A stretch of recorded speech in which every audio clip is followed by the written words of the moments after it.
దేవుని ఆత్మ ఎవరు పొందుకుంటారు? ప్రతి ఒక్కడు పొందుకుంటాడా? జులాయిగా తిరిగిన వాళ్ళు పొందుకుంటారా?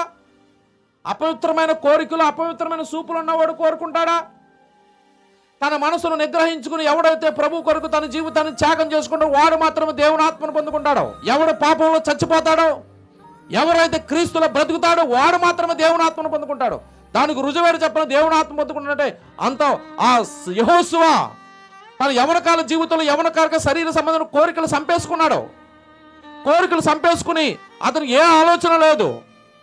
అతను ఇశ్రాయేలు రాజ్యానికి నాయకుడు అవుతానని అనుకున్నాడు. ఎప్పుడు కూడా ఇశ్రాయేలుని పరిపాలించే మోసే తర్వాత నేనే ఇశ్రాయేలుని పరిపాలిస్తానని ఎప్పుడు కూడా అనుకున్నాడు కల్లో కూడా. కాబట్టి ఎవరు మోసే తర్వాత ఇశ్రాయేలుకు నాయకుడు అయ్యాడు.